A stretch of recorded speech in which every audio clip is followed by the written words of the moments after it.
Hello and welcome to a look at BMX Trials for the Commodore 64, a game that was released by Mastertronic.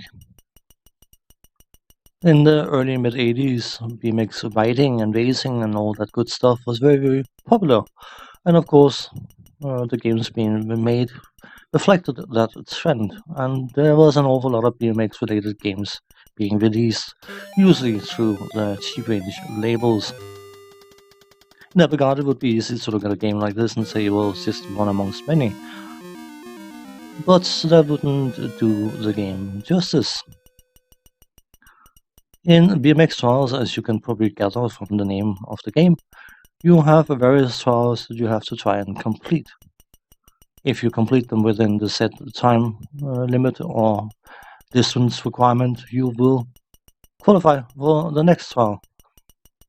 And if you fail, you will game over and will have to try again.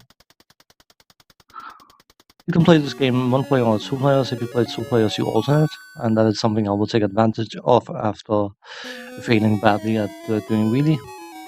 By playing a two-player game, I gave myself two chances to qualify, and of course that meant that I could give a bit more video footage. From a graphical point of view, I think the game, it may be a bit simplistic, but it's very enchanting, to use the word.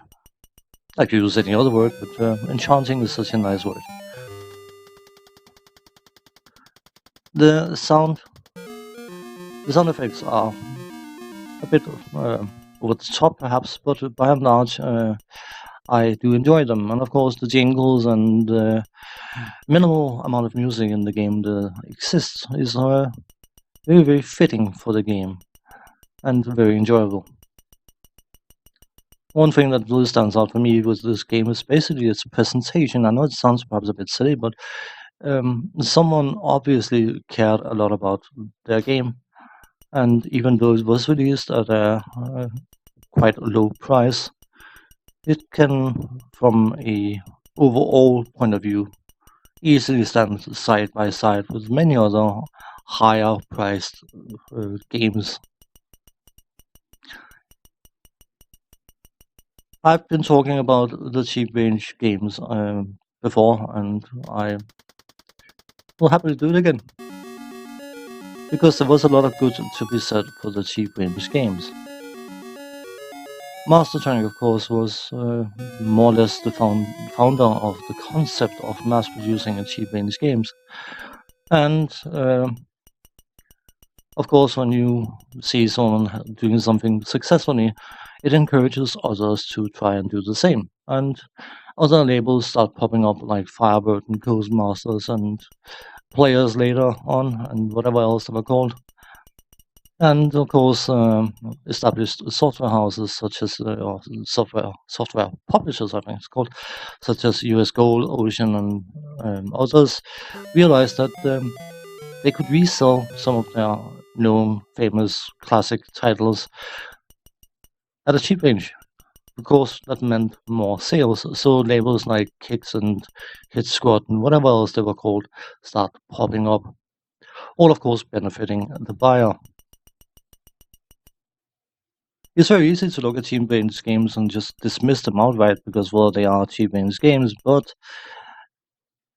when you're paying £2 for a game, or in certain cases for Mastertronic, they also had a £3 label, which were games were deemed to be of a higher quality. It's hard to complain. It's not impossible to complain because, I mean, certain people can complain about things they're given for free, but by and large, it doesn't hurt as much spending £2 on a game that you don't like as it would spending £20 on a game you don't like, which I've done more often than I actually like to admit.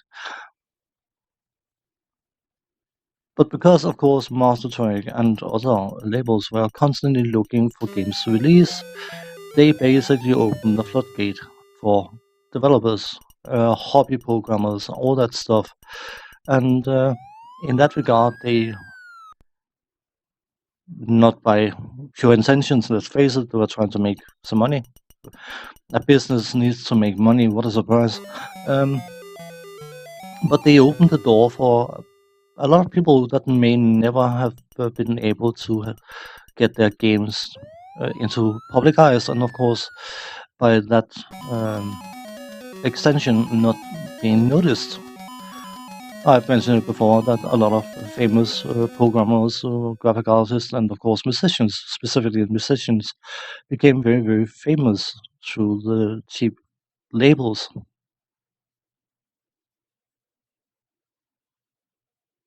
When it comes to gaming, gameplay is paramount.